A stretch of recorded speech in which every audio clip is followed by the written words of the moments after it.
selama yang bersangkutan menjadi anggota TNI dan Polri, dia tidak bisa atau belum bisa menggunakan hak pilihnya. Tapi di Indonesia, seluas ini, selebar ini, serumit ini, sepanjang ini, dan se-vulnerable ini dari sisi isu politik gitu ya, itu harus menyelenggarakannya dalam satu waktu. Saya kalau bicara ideal sebagai mahasiswa yang disiplin ya, masuk kuliah, pulang, nilainya kumlot itu saya nggak masuk gitu. Ini barangkali bisa jadi klarifikasi buat pendukung Partai Umat. El Sinta Semarang News and Talk. Ya, halo, selamat siang atau apa kabar para netizen sedulur El Sinta. Kembali dalam program saat ini, tidak hanya netizen ya, tapi saya juga mau menyapa pendengar El Sinta dimanapun Anda berada yang sore ini mendengarkan El Sinta di cuaca yang hujan gerimis begitu ya. Mungkin tadi habis hujan deras dan kita mendengarkan El Sinta pada kesempatan kali ini dalam program yang mudah tak hanya bicara, karena yang kita undang adalah orang-orang yang penuh inspirasi, tokoh dan juga punya karya sejak di usia muda. Dan di hadapan saya ini sudah lama sebenarnya saya cukup mengenalnya, dan satu alumni barangkali ya, senior saya di kampus UNES dulu. Beliau adalah Bapak atau Mas Hendri Wahyono, anggota KPU Jawa Tengah, komisioner bidang data dan informasi. Ya, selamat sore Mas. Selamat sore Mas Januar. Junior ya, Mas Junior. Mas Iya. Junior, selamat sore para pendengar sekalian dimanapun berada. Radio El Sinta ya, yang tentu para pendengar El Sinta ini punya segmentasi khusus ya, intelektual, ya, memahami tentang nasionalisme, tentang negara dan lain sebagainya. Terkini, dan saya alhamdulillah sore ini bangga yang bisa bergabung di sini. Terima kasih sudah datang meskipun cuaca hujan ya. Ya, ini dari Jakarta. Dari Jakarta. Wah, luar biasa. Kantor belum ke rumah. Wah, luar biasa ya, menyempatkan dari Jakarta. Agenda apa di Jakarta berarti? Penetapan nomor urut partai politik tadi malam. Wah, gimana tuh? Langsung kita singgung aja nih. Gimana? Jadi kan proses pendaftaran, kemudian verifikasi dan penetapan partai politik sudah dimulai sejak 1 Agustus tahun 2022 kemarin. Ya. Kemudian ada banyak partai yang daftar di situ. Kemudian ada proses verifikasi administrasi, kemudian verifikasi faktual ya, tahap pertama, tahap kedua dan seterusnya. Ya. Sampai dengan tadi malam sudah ditetapkan ada 17 partai politik ya tingkat nasional yang menjadi peserta pemilu. Sekarang bukan calon lagi. Jadi kemarin kan partai politik calon peserta pemilu, masih calon. Ya, sekarang partai politik peserta pemilu. Berarti mereka 17 ini sudah pasti akan maju, yang akan kita pilih nanti di pemilu 2024. Benar. Ya. Ada yang unik loh. Semalam saya melihat itu ada nomor urut yang kemudian semisal partai-partai lama yang di parlemen semisal itu tidak berubah nomornya. Sedangkan kayaknya hanya P3 kalau tidak salah ya. Sama partai apa itu yang kemudian yang partainya minta untuk dikocok ulang.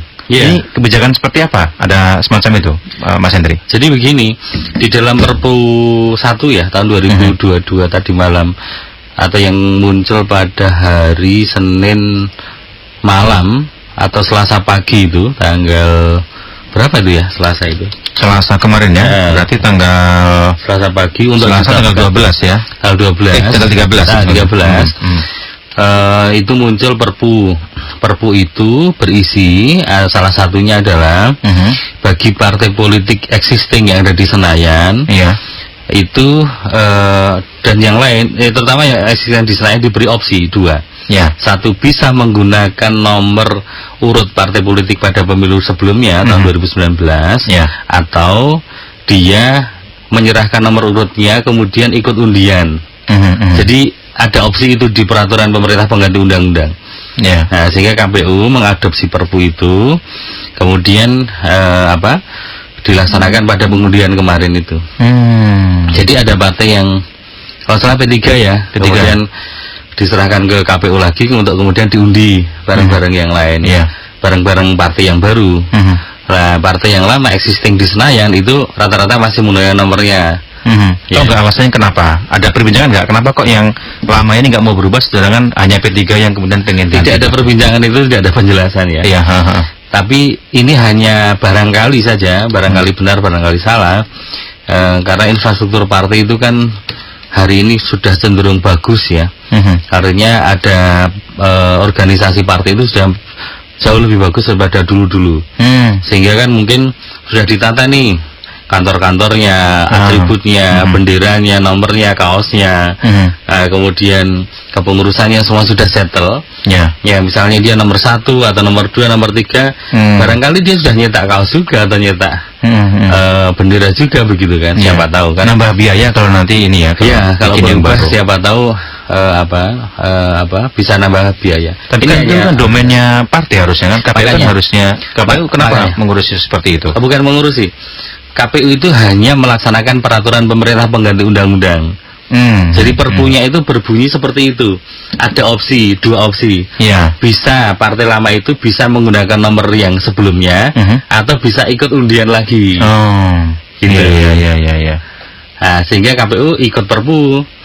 Perpu kan peraturan pemerintah pengganti undang-undang. Karena KPU adalah pelaksana dari undang-undang itu sendiri. Ya, jadi perpu itu levelnya ya undang-undang. Meskipun lebih rendah dikit dari undang-undang, tapi levelnya itu setara dengan undang-undang. Ya. Karena kalau KPU kan undang-undang, ya kemudian langsung peraturan KPU. Tidak ada kepres, tidak ada ini, nggak ada. Gitu. Oke, baik. Cukup jelas berarti sebenarnya. Memang ini karena memang saya melihat di grup itu ada beberapa komentar pendengar yang menyampaikan, loh kenapa kok nggak dikodok semua aja biar adil? Kenapa kok hanya milih? Ternyata memang ada aturan yang menyatakan demikian. Dan KPU hanya melaksanakan amanah itu sendiri. Betul, ya. Kalau KPU tidak melaksanakan amanah ya malah jadi persoalan. Betul sekali. Nah ini ada berapa partai baru ya? Kalau 17 itu kan berarti ada 5 atau berapa partai baru yang kemudian masuk ya, kalau tidak salah ya.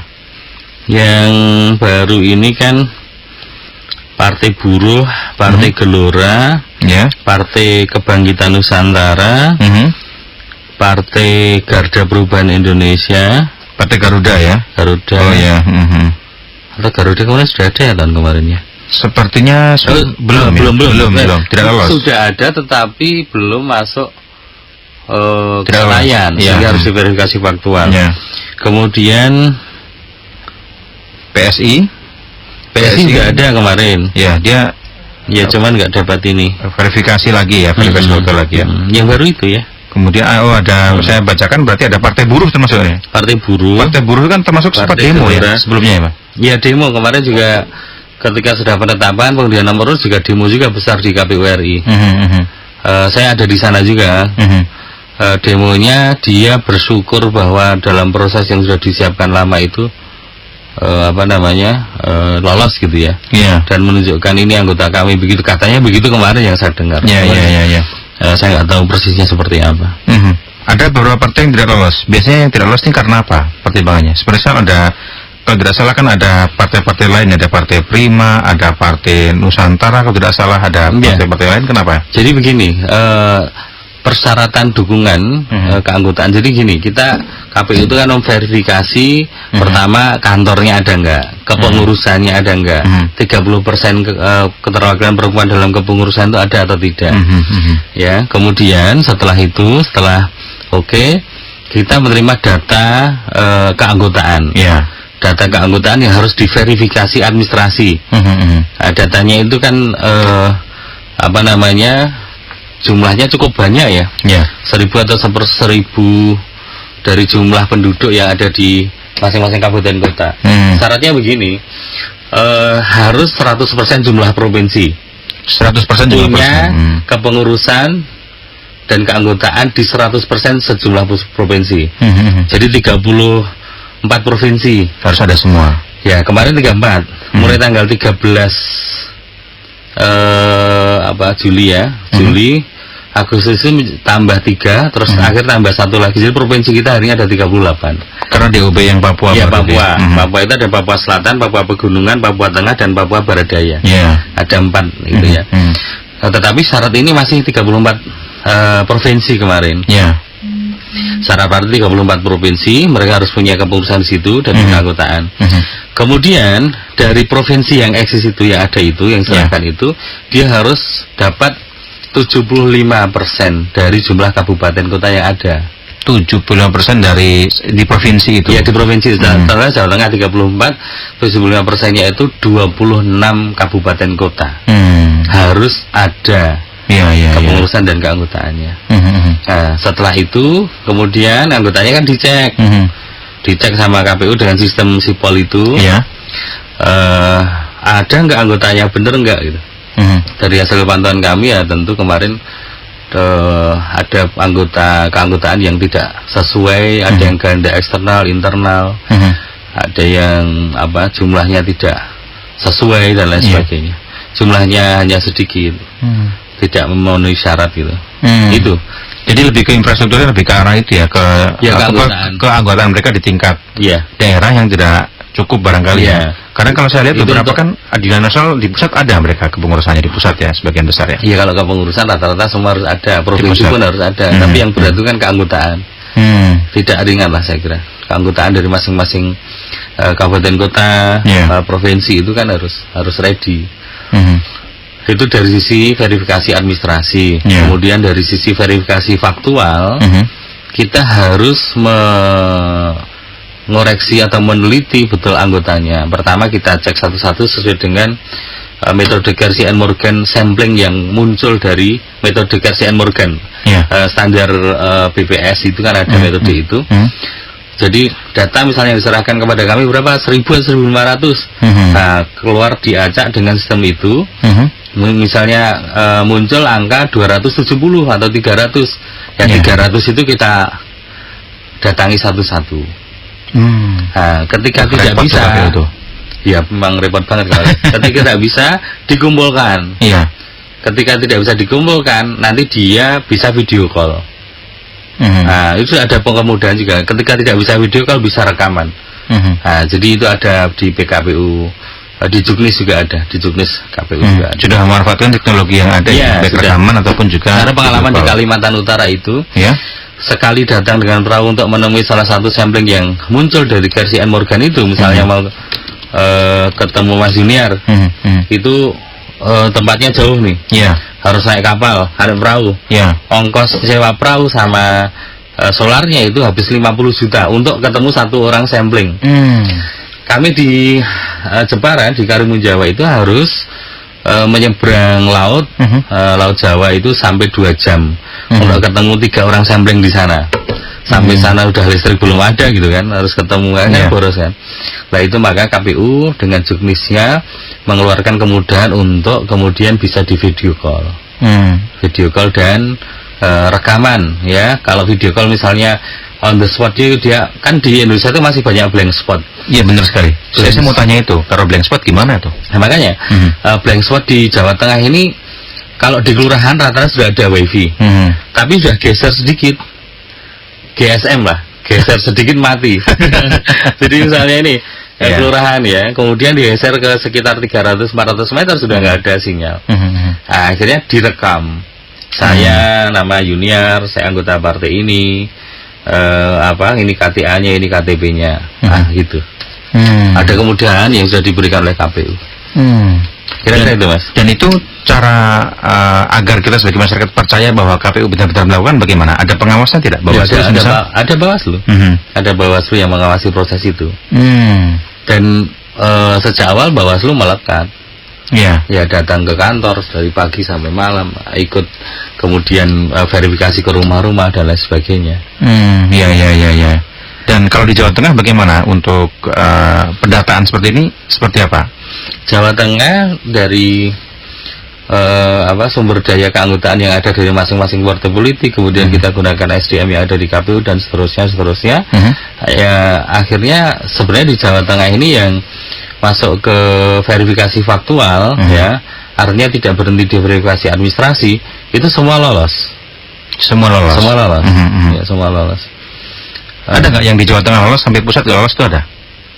Partai-partai yang saya tahu Partai Umat ya kalau nggak salah. Oh ya kan Partai Umat juga di nasional tidak lolos ya? Iya di Jawa Tengah lolos. Di Jawa Tengah lolos. Di nasional itu kalau tidak salah dengar kemarin kami di Jakarta itu, dia tidak memenuhi syarat di 2 provinsi, satu di NTT, yang kedua di Sulawesi Utara. Jadi kalau kan harus 100% jumlah provinsi tadi, itu 2 berarti kan tidak bisa 100%. Nah hanya kurang 2 terus kemudian Partai Umat tidak lolos ya. Ini barangkali bisa jadi klarifikasi buat pendukung Partai Umat barangkali ya. Jadi tahu kenapa kemudian partai Anda tidak lolos, karena memang kurang verifikasi di 2 provinsi itu. Di Jawa Tengah lolos ya. Di Jawa Tengah lolos. Semua partai lolos semua di Jawa Tengah ya. Semua partai lolos semua. Yang masuk verifikasi faktual loh ya. Yang verifikasi administratif ya ada yang tidak lolos, tidak memenuhi syarat. Ya seperti saya nggak tahu persisnya, tapi Prima lolos di Jawa Tengah. Prima lolos. Republiku Indonesia itu lolos gak ya? Mungkin nggak lolos ya. Nanti saya cek lagi ya Mas. Oke, baik. Kita masih panjang ya bicara ini. Kalau di Jawa Tengah sendiri berarti kesiapannya sejauh mana? Begini, jadi kami KPU Provinsi Jawa Tengah beserta seluruh jajaran, ada sekretariat KPU Provinsi Jawa Tengah, kemudian ada KPU Kabupaten Kota, ada 35 kabupaten kota di Jawa Tengah yang dibantu dengan sekretariatnya. Kita sudah siap menyelenggarakan pemilu ya, mulai tahapan tanggal 14 Juni itu yang kita bersama lihat bahwa kita KPU RI sudah meluncurkan tahapan ya. Dengan PKPU nomor 3 tahun 2022 tentang tahapan dan jadwal penyelenggaraan pemilihan umum tahun 2024. Nah, di sini sudah dijelaskan tentang tahapan-tahapan yang ada, tentang asas-asas pemilu dan sebagainya, dan sudah diatur. Jadi penyusunan program perencanaan anggaran 14 Juni 2022 sampai 2024 dan seterusnya.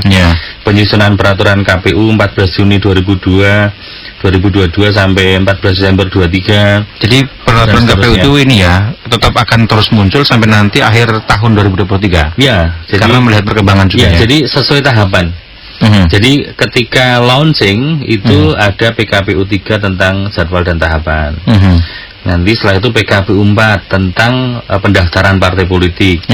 Kemudian nanti ada PKPU 5, PKPU 6, PKPU 7 tentang pemutakhiran data pemilih. Ini yang berlangsung nanti sampai tanggal 21 Juni 2023. Ya, ini yang saya ampu ya.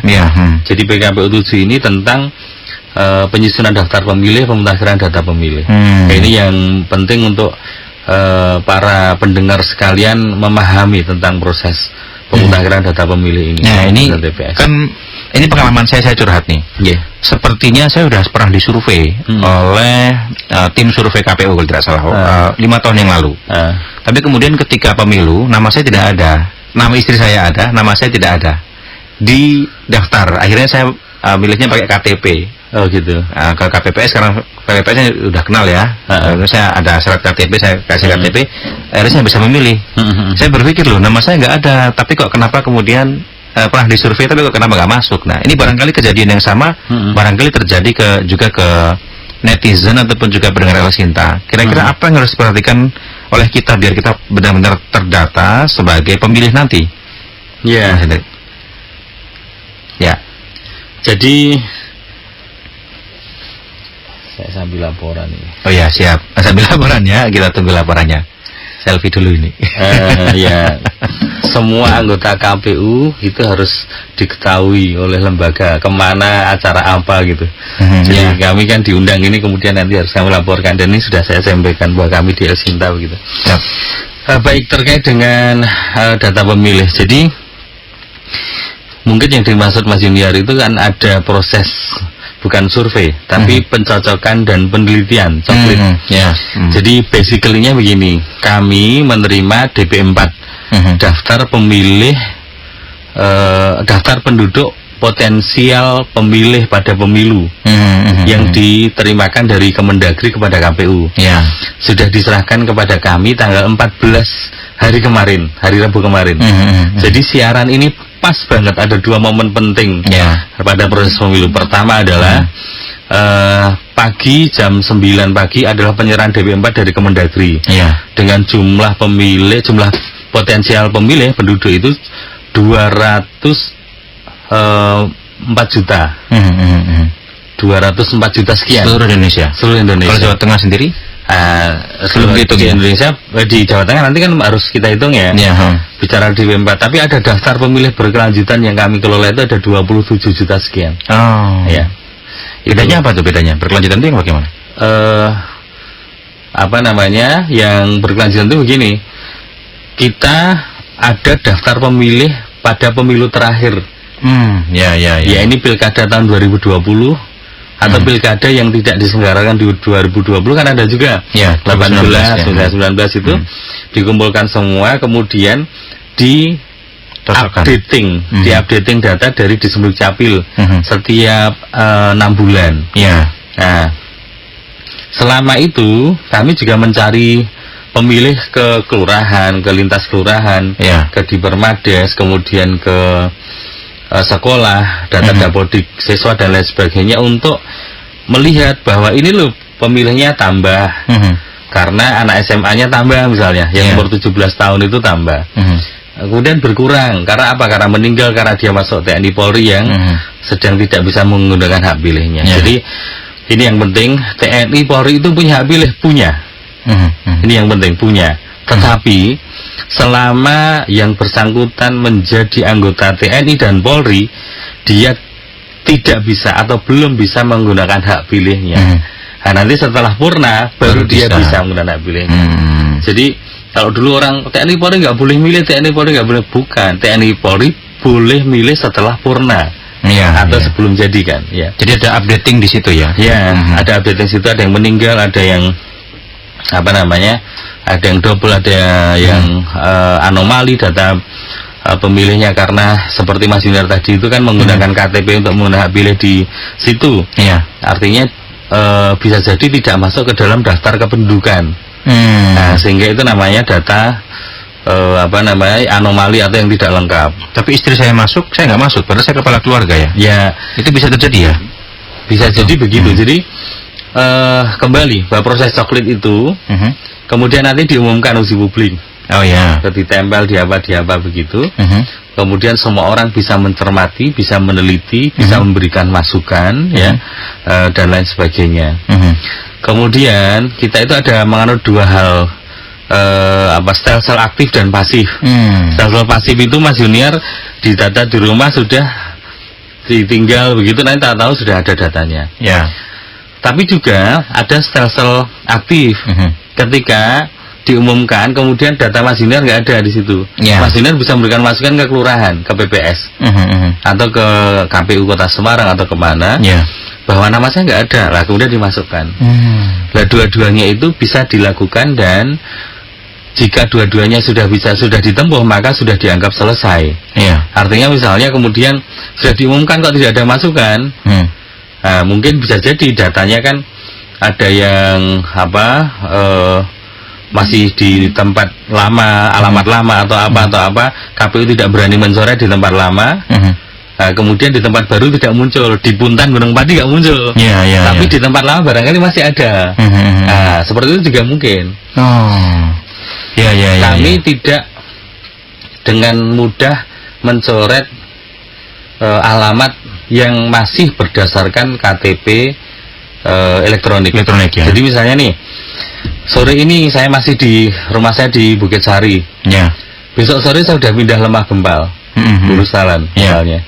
Nah, kemudian nanti data masuk ketika pendataan di Bukit Sari. Nah, ketika besok mau updating terakhir, kalau tidak terkonfirmasi bahwa saya pindah, maka kita tetap akan menggunakan data yang di Bukit Sari. Yang lama. Oh, saya jadi ingat. Kayaknya waktu itu saya proses pindah ya, karena baru punya rumah di tempat saya yang baru. Akhirnya saya proses baru pindah berkas, KTP baru jadi itu. Yang lama ya 2 mingguan lah baru jadi. Mungkin karena itu barangkali ya. Kami tidak gampang mencoretnya. Nah, nanti kalau ternyata dikabarkan pindah tapi kan tidak lapor, sehingga kami tidak terkonfirmasi Mas Junior pindah, kemudian kita coret tempat lama, besok ternyata nggak ada data pemilihnya, kan repot. Jadi gitu. Ini kan tayang sepekan lagi nih, tanggal 22. Ini kira-kira kalau yang di YouTube ya, kalau yang on air sekarang sedang on air. Yang untuk 2 pekan lagi, kira-kira sepekan lagi ke depan tanggal 22 ada momen-momen apa ini yang harus dipersiapkan dalam pemilu ke depan? Masih saya kira tentang DP4 ini. Jadi DP4 diberikan dari Kemendagri kepada KPU hari ini masih terenskripsi. Tidak bisa serta-merta kita buka. Karena terkait dengan undang-undang baru, Undang-Undang Nomor 27 Tahun 2022 tentang perlindungan data pribadi, PDP. KPU RI harus berkoordinasi dengan BSSN, Badan Sandi Negara, untuk kemudian membuka inskripsi itu. Kemudian harus disembunyikan nih data-data pribadi, misalnya NIK. Jadi bisa itu dalam postur DPS, DPT kita bisa jadi tidak memakai NIK. Iya, karena NIK itu ternyata, atau misalnya ada NIK disilang gitu ya. Ya akhir, atau tidak pakai NIK, pakainya kode gitu. Ya, pakainya misalnya Mas Junior, RT berapa, RW berapa, itu ada. Laki-laki umur berapa, itu ada. Tetapi kalau NIK, ternyata hari ini NIK itu bisa disalahgunakan oleh semua pihak, terutama yang berkepentingan ekonomi. Ya, pinjol.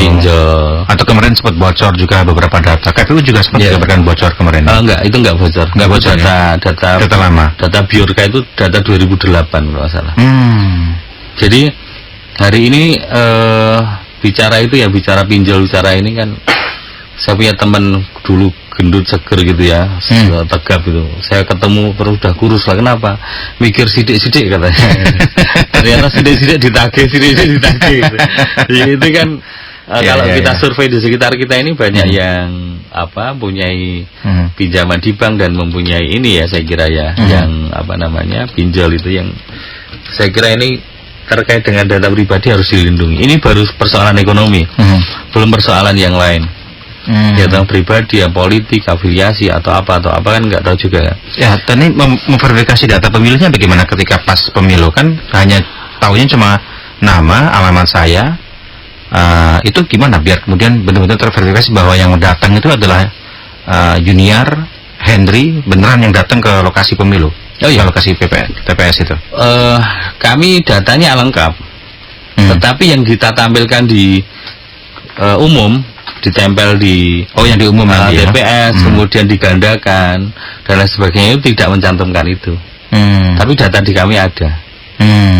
Jadi tidak salah, kira-kira tidak salah. TPS nanti panitia pemungutan suara juga ada dapat data itu, data lengkap. Pasti yang ngelola mereka bahkan. Jadi nanti yang menyusun daftar pemilih itu kan ya kabupaten kota dibantu PPK dan BPS. Seberapa aman data kita di KPU ini? Aman, sejak dulu sebenarnya aman. Sejak dulu aman. Tadi disinggung Biorka itu tadi ya. Ketika data pertama kami terima Mahrib itu, Pak, ini ada info bocor sekian juta data gitu kan. Kemudian ada teman kami tim IT itu, Pak, bisa dicermati, pertama kolomnya berbeda dengan daftar pemilih hari ini yang kita kelola, DPP, kolomnya sudah berbeda. Kemudian yang kedua, metode ini itu metode sidalih yang digunakan tahun 2008. Artinya bisa jadi itu kan semua partai juga mendapatkan daftar pemilih itu. Semua partai kan banyak sekali partainya. Kita misalnya ya, kemudian ini dari partai mana yang mengucorkan atau dari mana kan nggak tahu, karena memang sudah menjadi konsumsi publik pada waktu 2008 itu. Jadi pertama, tidak ada kebocoran data di KPU. Aman berarti. Aman. Dijamin aman nih pernyataan dari Mas Hendri. Data kita sudah masuk ke KPU, aman, tidak ada yang bocor. Tidak ada, aman ya. Bahwa kita berusaha untuk menjaga itu supaya tidak bocor, iya. Tapi persoalan di atas langit selalu ada langit. Teknologi yang kita gunakan mesti ada yang lebih canggih lagi ya, itu wallahu alam. Kita harus menghadapi fenomena itu, sunatullah lah ya. Kita harus menghadapi fenomena itu dengan cara tentu berdasarkan undang-undang tentang SPBE ya tahun 2008 itu. Kita harus mengelola data elektronik kita dengan sebaik-baiknya. Ada sistem manajemen keamanan informatika juga yang kita kelola, yang sedang kita pelajari dan kita akan gunakan ini CISET ya, komputer sistem emergency itu, action itu. Jadi ketika ada misalnya data yang keluar ini, data yang bobol keluar atau komputer nggak bisa jalan atau apa, kita harus tanggap. Kita membuat kepanitiaan atau pokja yang namanya CISET gitu. Itu sekumpulan orang ya? Ya, yang ada di KPU, lembaga-lembaga itu di KPU. Di pemerintah daerah ada, di lembaga-lembaga kementerian sudah ada. Lah ini KPU sedang digalakkan ke situ. Kami di Jawa Tengah sedang besok pagi itu akan menyelenggarakan rapat koordinasi SMKI SPBE dengan fokus kepada GISET dan yang lain. Besok tanggal 16 berarti. Tanggal 16 di Grand Hits gitu ya. Yang diikuti oleh para komisioner kabupaten kota Jawa Tengah dan operator. Tadi sempat kita ngobrol berkaitan dengan keamanan data. Ada namanya apa tadi? GISET ya. GISET ini berarti nanti mekanisme kerjanya bagaimana dan bagaimana menjamin data kita ini benar-benar aman, Mas Hendri?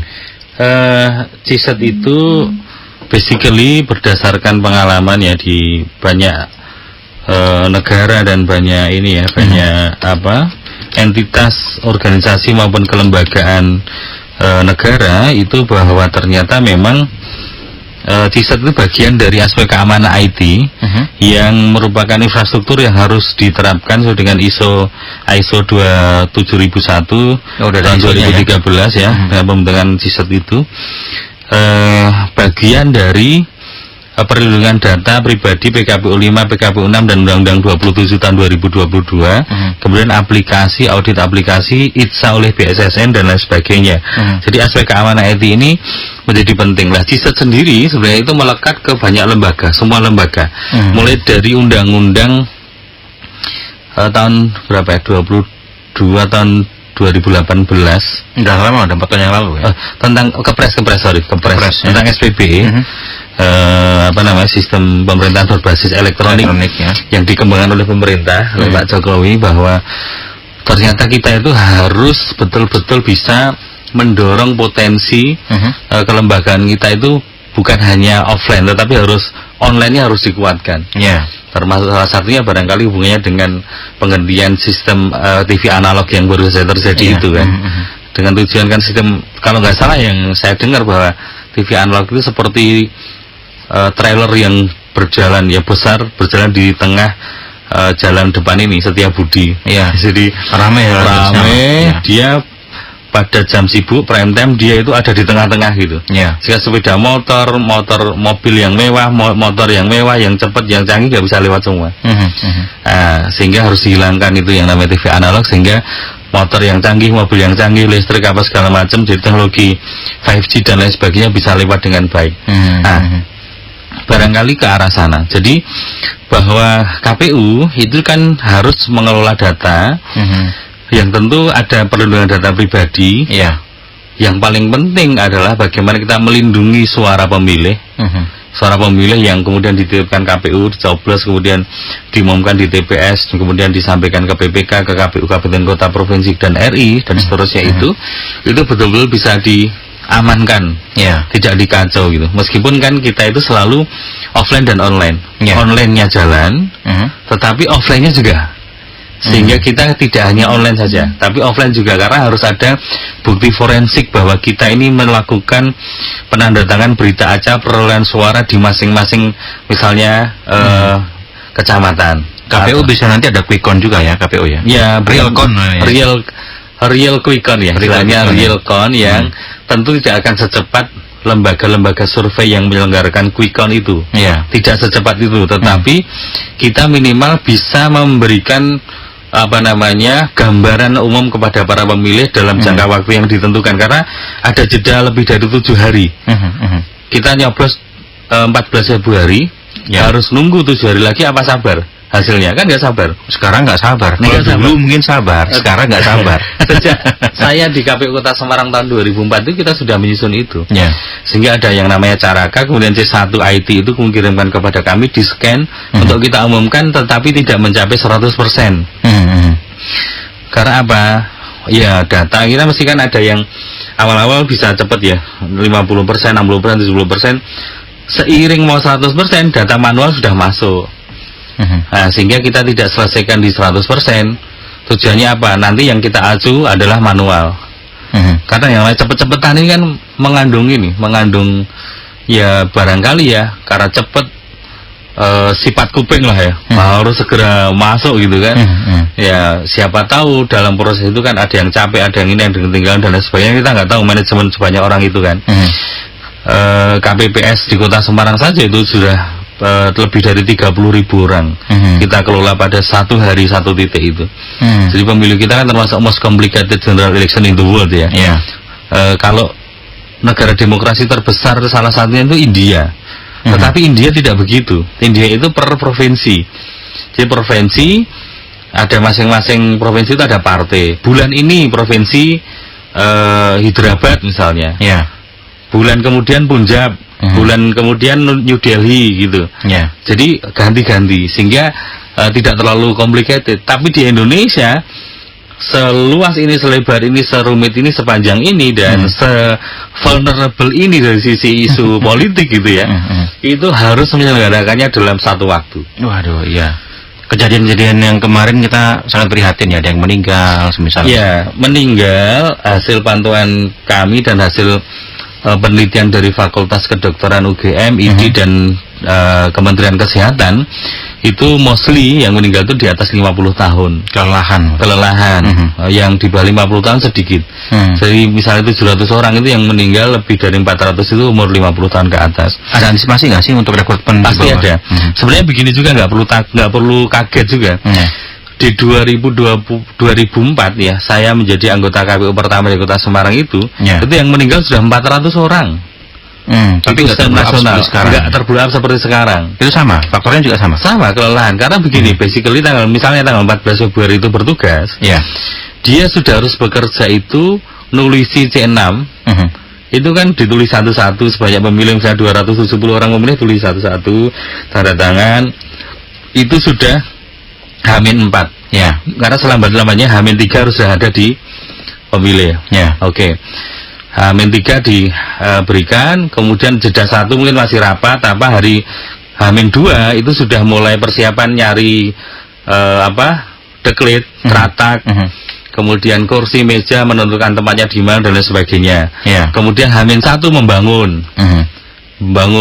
Di proses membangun itu ada yang dulu di Kebumen tahun 2004 tuh paku tertelan gitu. Karena kan paku gini, ada yang dimut pakunya biar gampang malah gulu gitu. Akhirnya operasi.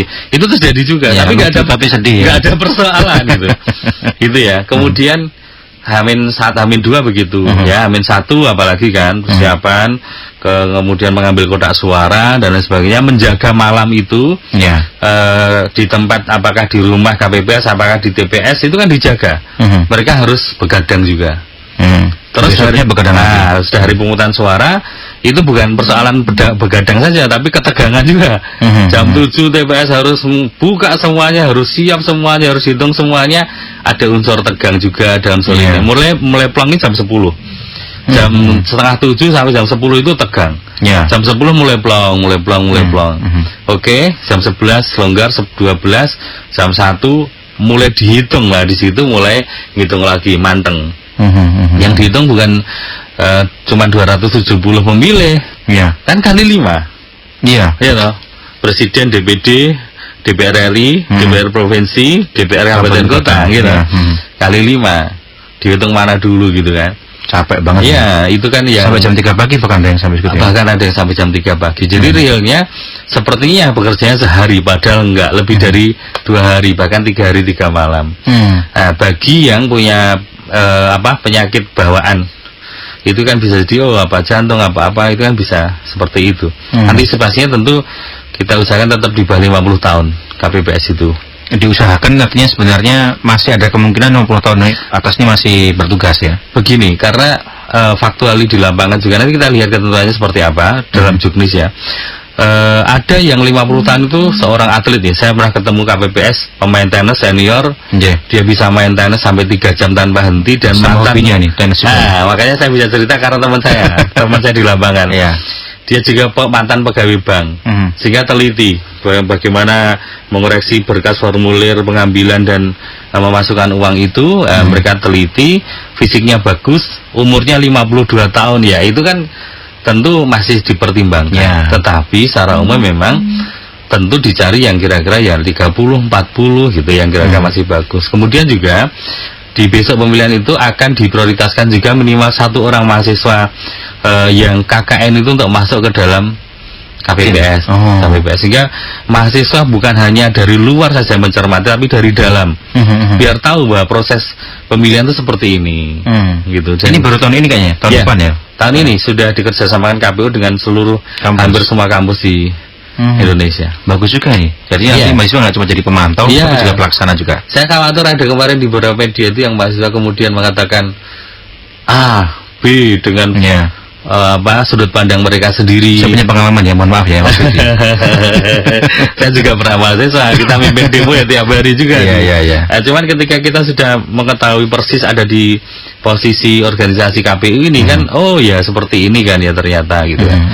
Jadi kita bisa menyuarakan faktual secara fakta yang ada begitu seperti apa gitu kan. Oke. Wah, nanti kita akan update lagi perkembangannya seperti apa ya. Saya mau agak bergeser ke lebih pribadi. Oh, baik. Ya, karena sudah mungkin 5 menit terakhir ini barangkali ya. Ini Mas Hendri memang sampai ke KPU memang ini ya. Sebenarnya kan alumninya pendidikannya bukan pendidikan politik kan atau apa kan sebenarnya? Saya S1 SMA ya.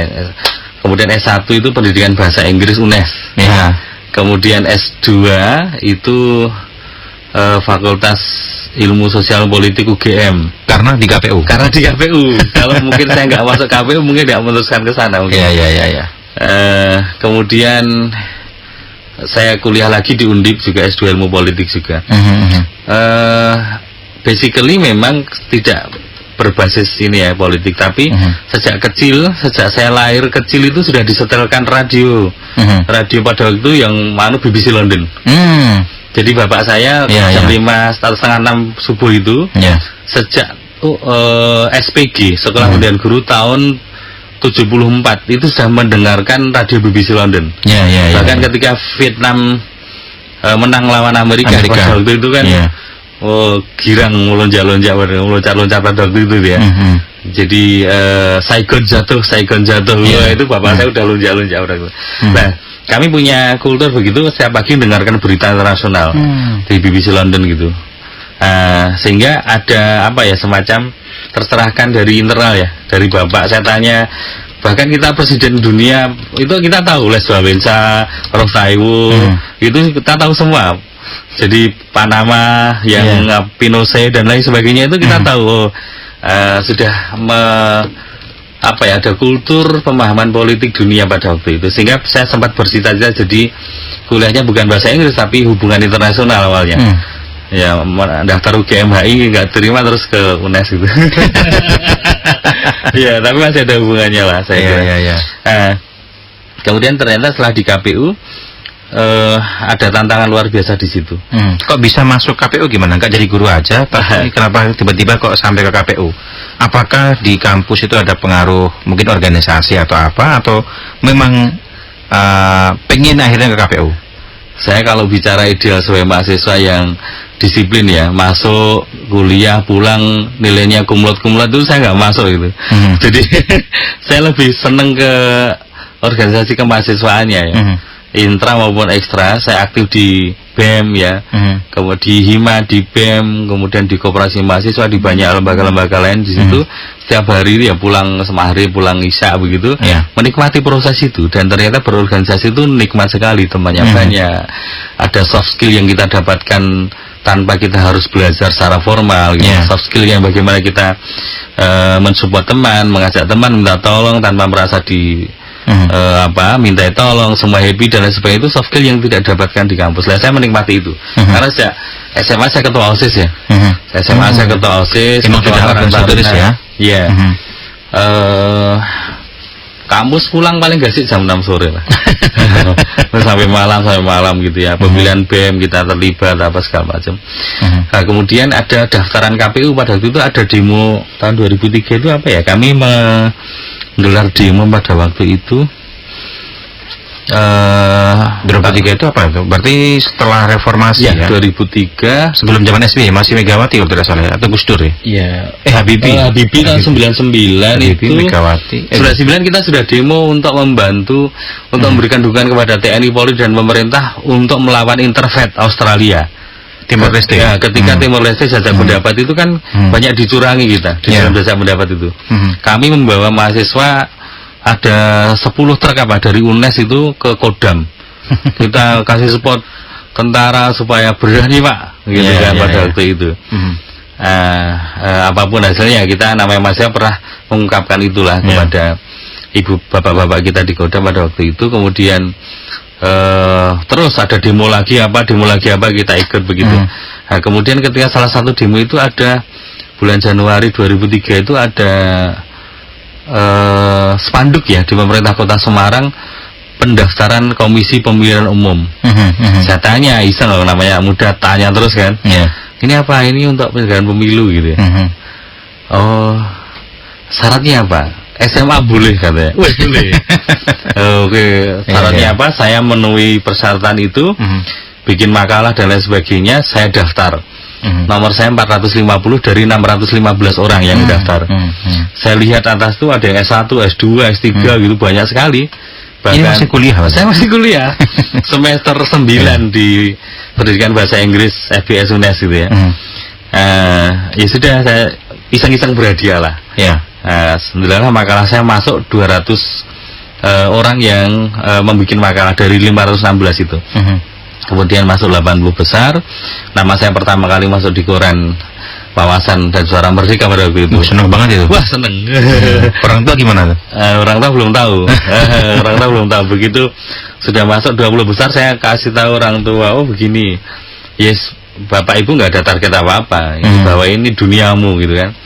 Duniamu, bahwa Bapak nyangoni politik harus bisa dipercaya, harus jujur, jangan ngidak ayang-ayangi wong gede dan lain sebagainya. Artinya jangan curang kepada orang-orang yang memberi kepercayaan kepada kita. Jadi kita harus linear, harus all out lah gitu ya. Bapak saya begitu, be profesional. Ibu saya harus jujur, tidak boleh nakal dan lain sebagainya. Udah, kita pegang aja. Udah, itu prinsip-prinsip moral yang tidak akan lekang oleh zaman ya, yang diberikan sangu Bapak Ibu kepada saya. Kemudian saya terapkan dalam seleksi itu. Ternyata saya banyak disukai mungkin ya dari teman-teman. Dari 20 masuk 10 besar. 10 besar dilalah masuk 5 besar. Saya paling muda, umur 24 tahun atau 23 tahun sekian. Jadi anggota KPU Kota Semarang.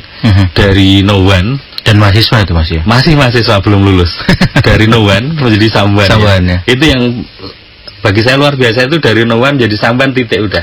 Nggak mikir apa-apa. Digaji berapa nggak ada masalah. Dan di KPU pada waktu itu setengah tahun itu masih selama 6 bulan ya, 1 juta potong pajak. Saya nggak mikir. Mbak misalnya nggak dikasih gaji pun nggak ada persoalan pada waktu itu. Yang penting happy dong. Di kampus siapa yang ngasih gaji? Nggak ada. Bahkan kita keluar uang ya. Kita keluar uang. Tapi happy gitu ya. Apalagi di KPU yang kemudian kita berinteraksi dengan banyak pihak, kita belajar yang namanya manajemen administrasi publik, komunikasi politik dan lain sebagainya. Itu yang luar biasa. Nah, saya tertarik, kemudian saya kuliah S2 ilmu politik UGM dan seterusnya sampai dengan hari ini masih tertarik bagaimana kita harus bersikap, harus mempunyai tentu ada semangat-semangat nasionalisme dan bagaimana menjaga reformasi ini supaya on the track. Supaya bisa dinikmati oleh semua pihak, bukan hanya momentum-momentum letupan yang luar biasa pada waktu itu yang selesai di titik itu tidak, tetapi harus betul-betul bisa dinikmati, berlanjut, bahwa negara ini eksis dan harus maju terus. Kita ini punya potensi maju yang luar biasa. Tapi kadang-kadang ya ada faktor-faktor lain yang nggak tahu ini apakah warisan Belanda atau apa. Belanda itu apa itu? Ya seperti divide et impera, memecah belah. Kan gampang banget ya gitu ya. Apalagi sekarang di medsos mungkin ya. Nah itu kalau saya tidak menyalahkan siapa-siapa, tapi menyalahkan 350 tahun kita dikuasai Belanda dengan sistem bahwa Belanda itu tidak boleh ya. Kemudian ada orang yang kelas menengah, jadi bawah ke menengah itu sudah dihancur-hancurkan oleh Belanda. Nggak boleh kemudian dia eksis, nggak boleh begitu. Nah itu yang kadang-kadang Belandanya itu oke ya ketika sudah settle, tapi mungkin ini loh, para pesuruh Belandanya itu loh, yang orang Indonesia yang dijadikan pangkat itu kemudian yang membuat itu. Kemudian fenomena Berlan Bestur, kemudian yang menjadi ASN pada hari ini dan lain sebagainya, itu kan ASN itu kan sebuah sistem yang tidak bakal hilang, harus ada terus dari zaman Belanda sampai hari ini. Kayak birokrasi itu. Nah, bicara itu saya kira Belanda mewariskan hal yang dalam menjajah itu menurut saya yang paling buruk adalah divide et impera. Tidak boleh kita bersatu. Padahal Bung Karno itu bagaimana membangun Indonesia itu dengan persatuan. Wah, itu yang luar biasa. Dan nilai-nilai Pancasila, nilai-nilai persatuan yang ada di Indonesia itu ajaib, tidak didapatkan di negara-negara lain. Bagaimana, ini saya baru ini ya di provinsi ini yang kemudian saya bisa tiba-tiba sampai Ambon, sampai Padang, sampai ujung Pandang, sampai Medan begitu ya, sampai mungkin sebentar lagi ke Papua sama ke Batam. Oh, itu kan begitu luasnya negeri ini, begitu indahnya negeri ini, tapi juga begitu beragam, yang kalau kita salah manajemen, itu sebelum 2015-2014 itu kita masih bagus loh, isu-isu itu udah belum ini ya. Setelah ini kita jadi vulnerable, mudah pecah. Itu kok bisa ya? Siapa ya? Apakah karena migrasi ke teknologi? Bisa jadi. Kan ini ada era post-truth ya, post-truth era, kemudian menampilkan hal-hal yang falsifikasi, tetapi terus disampaikan. Kita tahu bahwa ada hadis misalnya, tuntutan ilmu sampai ke negeri Cina, itu kan kita sudah paham sejak kecil, tapi tiba-tiba terfalsifikasi sampai hari ini. Tiba-tiba jadi berubah, loh aku lihat sinaune ora ngono gitu. Misalnya ada satu kepercayaan yang betul-betul semua orang tahu ketika tahun 80-90 orang sekolah, semua orang tahu bahwa sistem dunia itu bulat misalnya. Tiba-tiba ada yang datar. Kan tiba-tiba loh, aduh sinaune kan. Dan ada yang percaya lagi. Ada yang percaya misalnya. Kemudian ada hal lain yang kita nggak tahu juga seperti apa. Tapi basically bahwa informasi yang tidak benar kemudian disampaikan secara terus-menerus, menjadi benar ya. Iya, bahkan bukan orang yang menyampaikan tapi mesin. Artificial intelligence yang kemudian menduplikasi pemikiran orang yang sudah menyentuh titik itu, aplikasi itu, artificial intelligence itu kemudian dimasifkan dengan cara yang luar biasa, yang tadinya tidak benar dianggap benar karena disampaikan terus-menerus. Nah, makanya fungsi radio, fungsi televisi yang hari ini masih eksis kan terkonfirmasi nih radio. Kita ngomong apa, pendengar konfirmasi apa, komplain apa, kan langsung kita layani. Tapi kalau media sosial kan satu arah jeleknya itu, dan bisa jadi itu jahat kalau tidak memperhatikan unsur kaidah objektivitas. Nah, kalau radio, kemudian koran, televisi, ya itu kan masih ada objektivitas ya, meskipun ada arah-arah tertentu. Tapi saya kira ini saatnya radio, koran itu tetap eksis karena dia masih menjaga 5W 1 itu. Terima kasih sudah mendukung radio. Harus. Terakhir barangkali kalau sudah sore ini ya, kira-kira ada pesan ini barangkali ke pendengar ataupun netizen nanti kalian mendengarkan El Sinta atau melihat di YouTube, apa pesan buat pemilu barangkali atau buat perkembangan diri kira-kira? Baik. Saya berpesan kepada Mbak sekalian bahwa proses demokrasi ini proses kita bersama. Marilah kita terlibat secara aktif dalam pemilu ini. Syukur-syukur bersedia menjadi penyelenggara PPS, KPPS, Pantarlih gitu ya. Kami besok itu butuh Pantarlih yang bisa menguasai teknologi informasi. Ketika data pemilih kemudian diupload ke dalam sistem Sidalih yang kemudian langsung bisa merekam seluruh proses itu. Ordinatnya kita ketahui. Ini yang luar biasa dari pemilu hari ini. Ordinatnya misalnya titik mana di ujung Cilacap ya toh, atau di puncak Dieng gitu, kemudian ditembakkan ke sistem kita, nanti ketahuan kami mendata pemilih dari titik ordinat ini. Dari Kertek Wonosobo nanti keluar ordinatnya ini gitu kan. Dari Majenang ya keluar. Ada lemah gempal kelihatan. Kelihatan. Sehingga Mbak sekalian, adik-adik, teman-teman sekalian yang menguasai teknologi, aktiflah di KPU, di pemilu. Menjadi Pantarlih boleh, menjadi KPPS boleh, apapun ya. Seandainya tidak bisa waktunya atau tidak punya kesempatan untuk itu, bahwa kita cermati, kita pastikan kita ada di situ, ada di dalam daftar pemilih. Aktiflah di situ, kemudian gunakan hak pilih kita secara benar nanti di 14 Februari tahun 2024 dan Pilkada di November. Nah, kemudian yang penting adalah pemilu ini adalah musyawarah besar bangsa, di mana suaranya diimplementasikan melalui coblosan surat suara itu. Sehingga hadirlah musyawarah besar ini, jangan tidak hadir ya. Kemudian pemilu ini adalah sarana integrasi, bukan untuk pecah-pecahan, bukan. Justru pemilu dan pilkada jadi 1 tahun itu, yang tadinya mendukung calon partai tertentu, presiden tertentu, nanti di pilkada jadi satu kepala daerah, misalnya mendukung satu kepala daerah yang sama, jadi kan jadi nggak jadi pecah lagi. Jadi ini pemilu ini adalah sarana integrasi bangsa, bukan perpecahan. Bagaimana kita merubah mindset kita bahwa teman-teman generasi Z, generasi X, generasi Y hari ini tuh harus melihat pemilu itu sebagai sarana integrasi bangsa. Saya kira itu aja yang paling penting. Baik, terima kasih. Terima kasih sudah bergabung di El Sinta, sudah mampir meskipun hujan dan memberikan banyak informasi kepada kita. Baik, terima kasih, sukses untuk El Sinta dan terima kasih hati gembira bersama KPU dan kemajuan bangsa ini ya, bagi seluruh pendengar El Sinta dimanapun berada. Terima kasih. Selamat sore. Selamat sore. Demikian pendengar dan juga dulur netizen El Sinta, wawancara kami bersama dengan Mas Hendri Wahyono, Komisioner KPU bidang data informasi.